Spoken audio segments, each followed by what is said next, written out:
சாய்ராம். நமஸ்காரம்.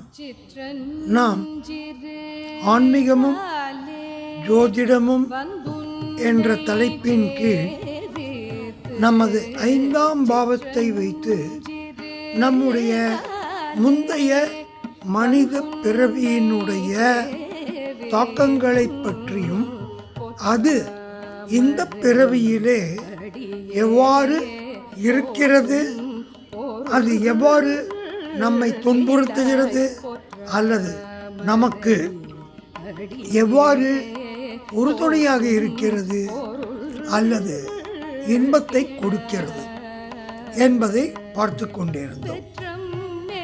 இதன் தொடர்ச்சியாக கடைசியாக 6ஆம் பாவம் என்று சொல்லக்கூடிய ருண ரோகஸ்தானத்தை பற்றியும் பார்த்து கொண்டிருந்தோம்.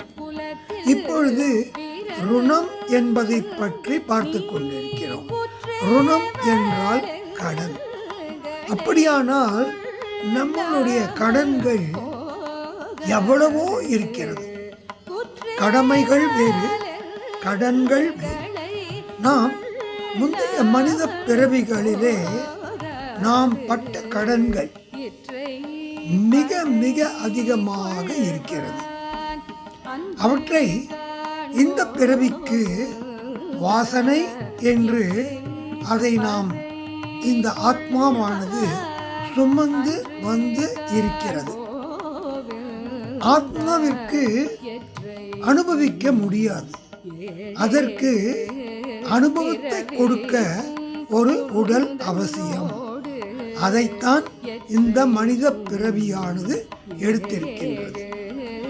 ஏனென்றால் மனித பிறவிக்கு மட்டுமே தான் கஷ்டம் நஷ்டம், சுகம் துக்கம், பக்தி பக்தியின்மை, கடவுள் நம்பிக்கை, அவதார நம்பிக்கைகள், இதிகாச புராணங்களின் நம்பிக்கைகள், கடவுளை பற்றி அறிதல் போன்றவற்றை அனுபவ ரீதியாக கண்டுபிடிக்க முடியும்.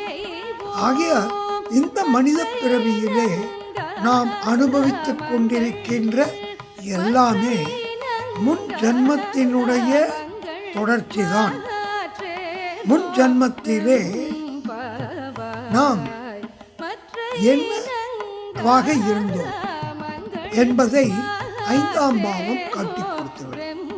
இப்பொழுது ஒருவருடைய ஜாதகத்திலே 5ஆம் பாவத்தில் சனி பகவான் நீச்சமாக போயிருந்தால் அவருடைய முந்தைய மனித பிறவியிலே அவர்களுடைய கடைசி முடிவானது கண்டிப்பாக ஒரு கூர்மையான பொருளினால் உயிர் பிரிந்திருக்கும்.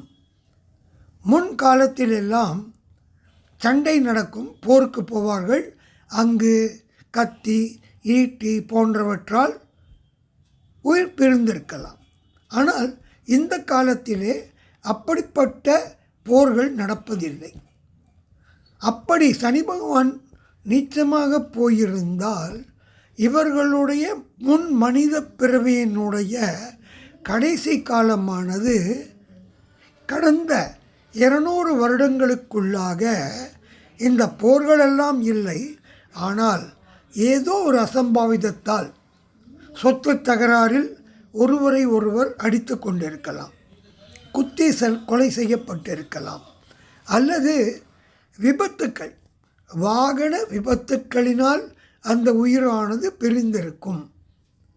அப்படிப்பட்ட பிரிந்த உயிர்களுக்கு அந்த பிறவியிலே நமது கடைசி காலத்திலே செய்ய வேண்டிய எல்லா கர்மக்களையும் பரிகாரத்தோடு செய்திருந்தால் மனித பிறவியானது கிடைத்துவிடும். அப்படி மனித பிறவியானது கிடைத்துவிட்டால் அந்த வாசனையானது இப்பொழுது தொடர்ந்து கொண்டே தான் இருக்கும். அப்படியானால் நம்முடைய கடைசி அந்திம காலம் முன்பிறவியிலே இவ்வாறு போயிருந்தால் இந்த மனித பிறவியிலே அதனுடைய தாக்கமானது மீண்டும் மீண்டும் நமது மனத்தை தாக்கிக் கொண்டே இருக்கும். அது எப்படி தாக்கும் என்றால், மனிதர்களுக்கு ஏதோ கஷ்ட காலங்கள் வராமல் இருக்காது. அப்படி கஷ்ட காலங்கள் வரும்பொழுது ஆத்மஹத்தி என்று சொல்லக்கூடிய தற்கொலை எண்ணங்கள் வந்து கொண்டே இருக்கும்.